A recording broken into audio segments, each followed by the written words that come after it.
Namaskar. The 9th point of the 16 points is the most important, is the most fundamental, and we have completed the physical realm. The 8 points before it was about physicality, and now we are moving towards the psychic and spiritual realms. And this point is called sadhana.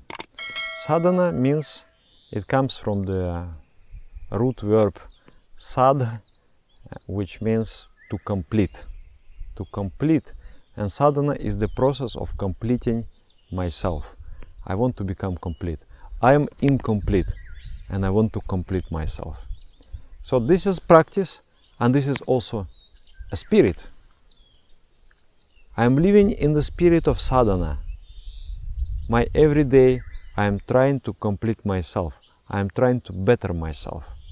So this is the essence. Sadhana involves, practice-wise, first of all, we need to do meditation. This is the most fundamental. Meditation is the most important thing we do in our life.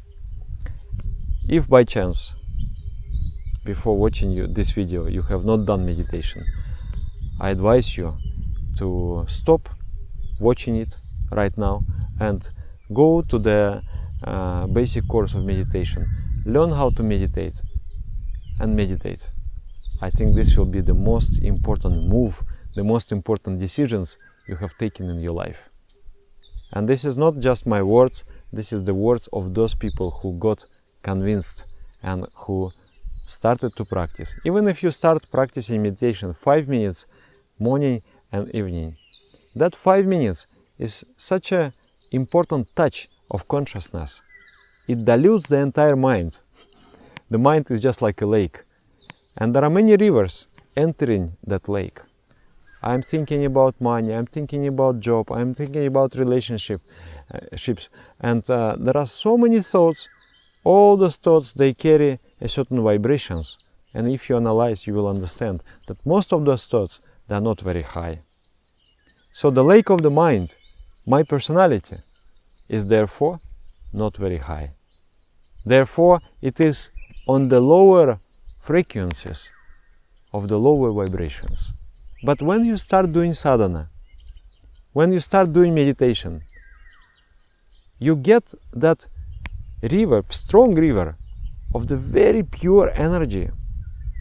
Even for the 5 minutes, if you are focusing on the idea of divine, on the idea of infinite, the mind will grow and you will receive a very beautiful subtle vibrations, and your emanation, your radiation from your body and mind will be beautiful, will be divine. So that is the most fundamental, to do meditation. Even if it is 5 minutes, 2 times a day, it is going to change the entire feeling, the entire perception of life, and your entire impact on the other people and on the world also. So regular meditation. Some people, they are satisfied with practicing what is there in the meditation steps and in our basic course. It's a good practice, it's a basic practice. Some people want to go further. They want to practice personal lessons of meditation. For the personal lessons, you need to personally meet a teacher of meditation and get it as your personal secret instructions. There are 6 lessons of the personal instructions, and you can receive them like every 6 months. You can get upgraded if you are doing properly. So within 3 years or 5 years, you can get all of the lessons of meditation and then practice them during your life. And meditation, all lessons of meditation, they are to be practiced 2 times a day. And for the monastic practitioners, for the people who follow the path of austerity, it is prescribed to practice meditation 4 times a day. So meditation is wonderful, but many people do not feel actually the juice in meditation. So if that is the case, one has to look into the principles of Jama and Niyama. Jama and Niyama is the supportive base of the meditation. It creates a certain mindset, and with that mindset the person becomes capable of a very strong flow in meditation. Even you meditate and you don't feel anything, it is still good. The meditation is an exercise.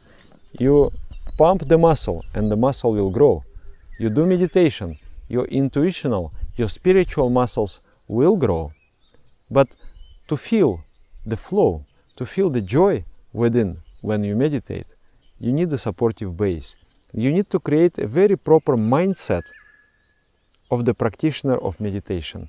And that mindset is not only for meditation, it brings all-round success in life. In the work, in the jobs, in the career, in the relationships. It seems hard in the beginning, but as you proceed with those practices, you become successful. You get all-round success. Those are very important principles. There is a playlist. It is called Principles of Harmonious Life, and I'm talking there about Jama and Niyama principles. Those are sadhanas. They are not just rules of behavior. We should not treat them as a static rules of behavior. They are very dynamic. You're constantly improving, and they are practices. You're practicing cleanliness, for example, and you're striving to become cleaner and cleaner. You're practicing the contentedness, and you're striving to become happier and happier. You're practicing non-harmfulness, and you're striving to become friendlier and friendlier and friendlier. And as you try, as you move towards the ideal, you become more and more just like that ideal. And you are transforming, you are remolding your personality. And that is Jama Niyama. And that is the basis for meditation. If you follow the Jama Niyama, you will be able to continue with the meditation practice. If not following, there is a danger at any moment to lose inspiration and to discontinue with the practice of meditation, which is the most sad thing in life. Because that meditation gives the dynamism, gives this firing, striving spirit.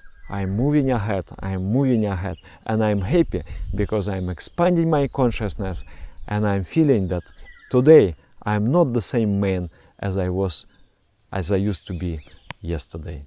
So that is important.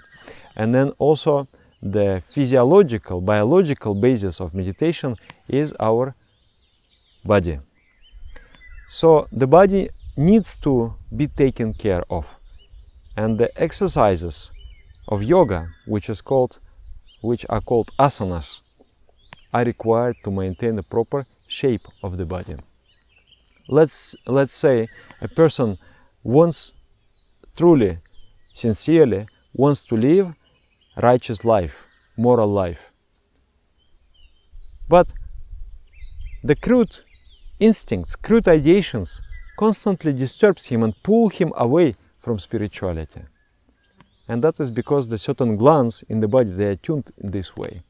But by applying the squeezing, the stretching, the twisting of the glands and the nerves through asanas, through asana practices, we rearrange the secretion of the hormones within the body, and suddenly your entire personality changes.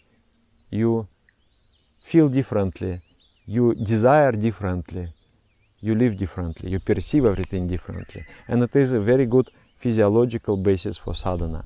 That is another portion of sadhana. So you need to meditate twice a day.